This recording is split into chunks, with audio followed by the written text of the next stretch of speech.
Welcome to My Money Mindset podcast, where we explore how a healthy mindset is the foundation for financial success. Each week, we delve into mindset hacks and practical strategies to help you enhance your income, help you make more appropriate investments for yourself, and to improve your overall financial well-being. Join us on this journey to transform your financial future by transforming your mindset.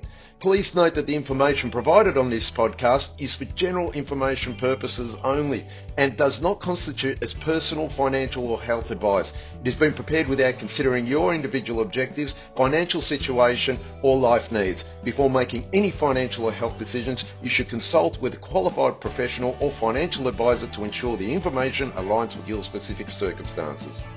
So let's begin and enjoy this journey as each episode teaches us on how to improve our overall mindset that overall improves our financial success.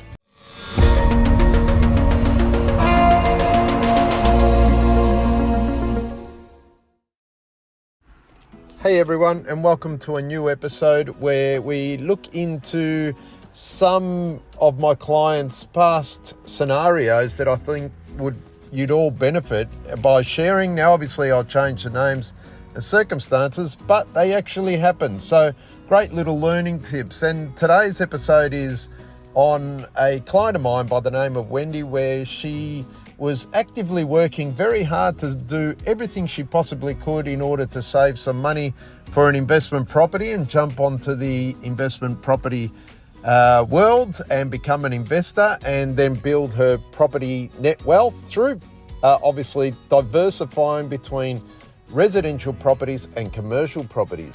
Now, when Wendy began saving for a deposit, she was on a circa roughly about netting $1,000 a week. Then after her general living expenses, it became apparent that she wasn't really going to go anywhere, simply because her living expenses were around the $650 to $700 mark per week. So it was leaving her roughly circa $300. And then if she had to take her dog to the vet or anything like that, that $300 or $250 that she'd save every week would certainly not get her too far. So what she actually did is, through the COVID period, she went and obviously looked or sourced for a better paying job. Really found that with her skills that she wasn't able to sort of get higher paying job, especially with the restrictions of COVID. So she went into a journey of working into changing career completely and getting into IT in its specific category of IT, which I think was involved in cybersecurity and a bit of learning Python and data and all that type of stuff. Quite different to what she was. She was actually working as a business development manager, and only just really started as a business development manager. She could have persevered with the business development manager. When I started speaking with Wendy, we were resourcing different avenues, but she said, look, she had a bit of time on her hands. She was working from home at the time. She thought it'd be a great opportunity to upskill herself, which she did. And then after she did, she ended up getting into an IT career or job, and focused on her IT career, and basically started earning a lot more money, which enabled her to start saving. I think she started saving around $800 net a week after that, and eventually got onto the path of saving enough deposit. We actually had a look at her scenario and worked out that it was better for her to rent invest, so to stay where she was. She was in a city, so she wanted to stay and continue renting where she was, buy a property to get onto the property ladder, and then basically just grow her wealth from there slowly and focus on her career, which she was quite excited about, I must admit. So it was really good learning curve for her from the beginning to sort of pick up her game and continue her life, but not really change a lot of stuff. Basically her study and her, getting towards changing her career was a bit of a left turn, and she had to work really hard, but it wasn't something that was really ridiculously, overwhelmingly too hard for her. So it enabled her to sort of move forward and change her career, grow upon her deposit saving ability, and also enjoy the journey for it. Now, when she started to, her first property was a 1-bedroom flat, which she started renting out. And as a rent investor, she started earning, I think it was somewhere in the vicinity of $500 a week. She was actually paying $600 a week. But the difference was that she was more in a city and able to, she just preferred the life in a city, and she had this 1-bedroom flat. Then she rings me one day and goes, well, I bought this flat a year or two ago, and I think it's a wrong decision because everyone's telling me it was the wrong decisions. Flats never go up in value and it wasn't really good. At the time, it was probably made sense financially to buy something cheaper. That way she wasn't spending anything on lender's mortgage insurance, and she didn't need as large a deposit.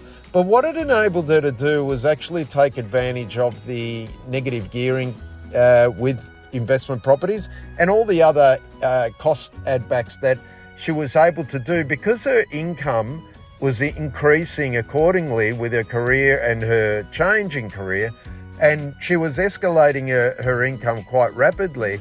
She needed to factor in a few negative gearing to help her sort of, minimize her tax paying capacity and make sure that she was really making sure that she had an investment in the background while also trying to make as many deductions to save on her tax amount at the end of financial year. So it did work out for her. She was making great guns, and then all of a sudden she had the idea of putting a bit of sweat equity into the flat and to go up and sell it. But as it was, when she did put, I think she threw an additional $10,000 into it and did a bit of a work herself, as in just a refresh. She actually increased her rent to, I think it was over $680 a week, which was a massive increase, and was also able for her to sort of get more traction with income. While she was doing that, she was also getting a pay rise. So things are really starting to happen where she got to the point that she was able to save a hell of a lot more money, and she then decided to use that money to buy an additional investment property, believe it or not. And this was all done within 5 years, guys. So it was really something that was inspirational to so many of her friends, and it was awesome to see someone that just basically said, look, I want to be able to do something. And she has worked hard, and she continues to work hard to date.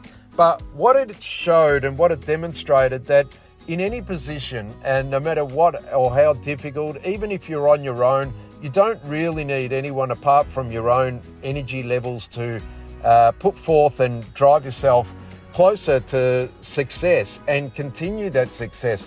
And when I always catch up, I love catching up with Wendy simply because it gives me inspiration to see that the more levels of success that she sort of gets onto. So now that she's purchased the second investment property, she's got a lot more cash flow going on. She learns a lot more and is a lot more confident in herself. Believe it or not, it was something that I found reflecting upon when we first met to today. There's been a massive personality uplift. There's in confidence. She's a lot more. She's slowed down, but paced up, if that makes sense. So she's actually slowed down, wanting to rush, and actually analyzes everything she does in a financial world, and understands that sometimes running fast isn't always the fastest point to getting to where you are.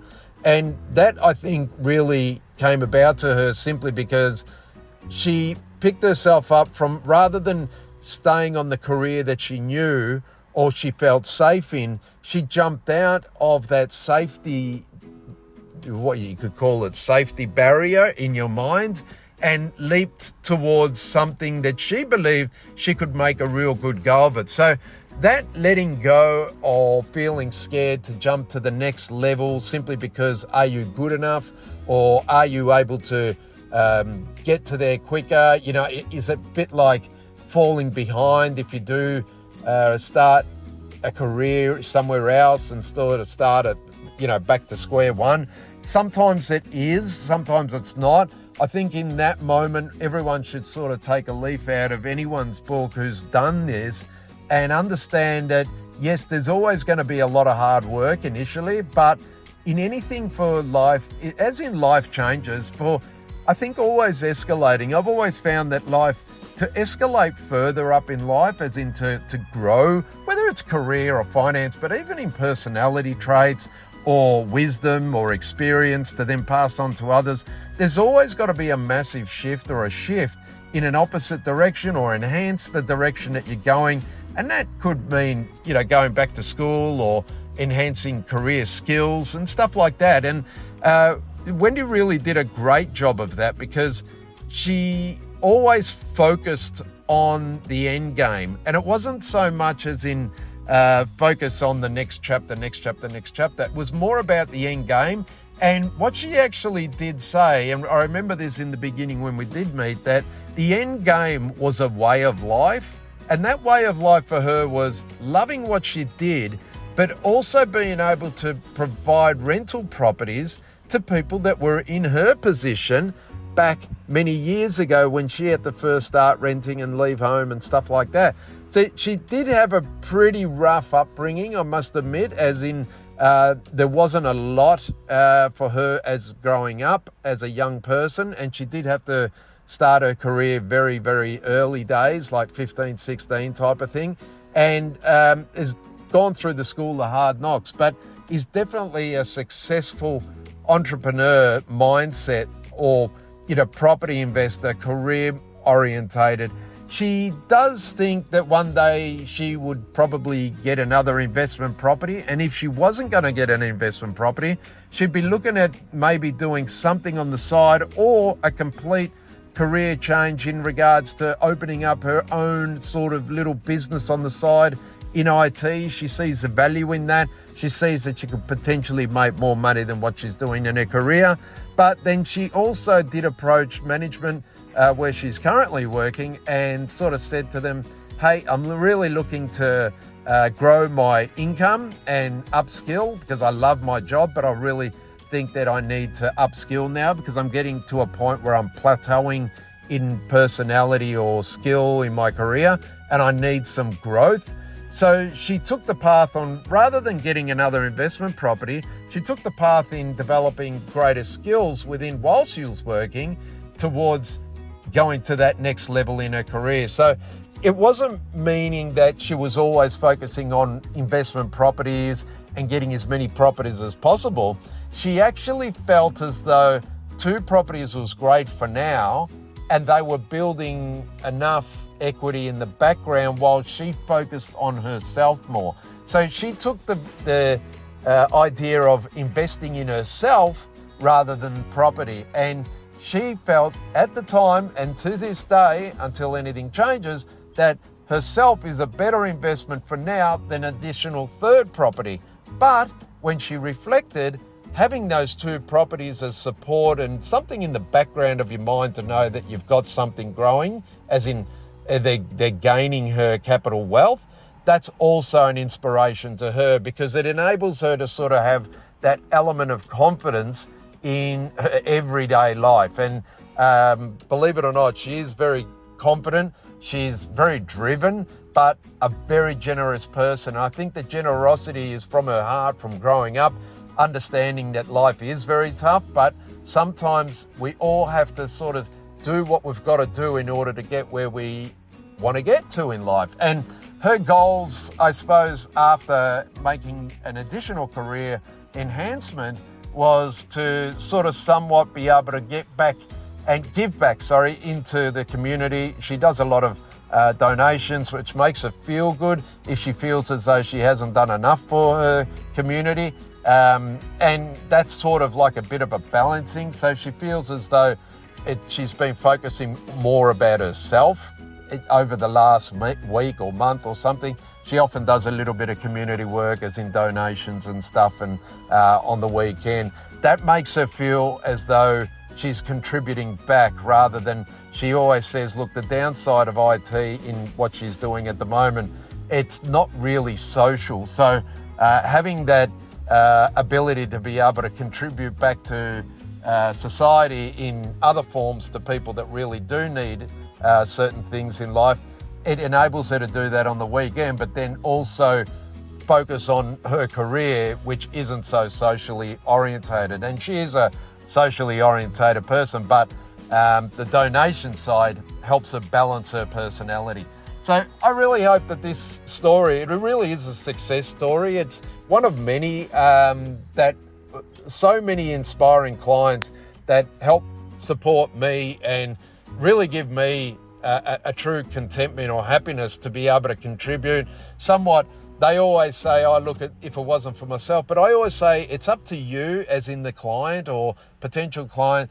It just needs that someone in the background can support you and help you go along and guide you. It often means the difference between success, greater success, or a magnitude of success. But it also means that you should maintain an open-mindedness and a positive mindset about yourself, no matter where you've come from or how many knocks you've had in the past or how many hits or whatever, negative energy that's been thrown at you in the past, to get back on your feet and actually do it. And it does sound cliche, but it's not.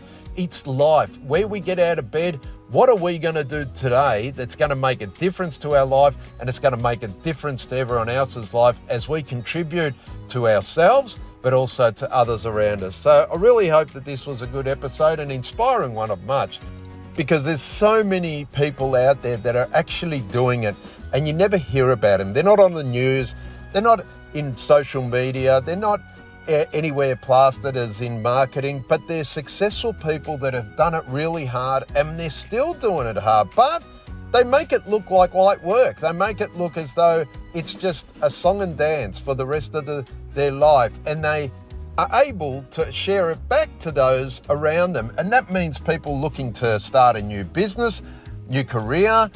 When you start a new career and enhance your skills because other people are helping you, you then give that back to the other people that you are able to help as you upskill, that type of stuff, right? So, and if you ever thought that you were going to start a business and you start employing people, you're just literally sharing the generosity of your hard work to everyone else to then enhance their life. It really is something to say that energy builds energy, so your energy is contagious to other energy. So really try and get every day a good energy about yourself and enable to grow yourself through that good energy, which will then just go around and come back around to enhance your life. I hope this helps, and all the best, and see you on the next episode, guys.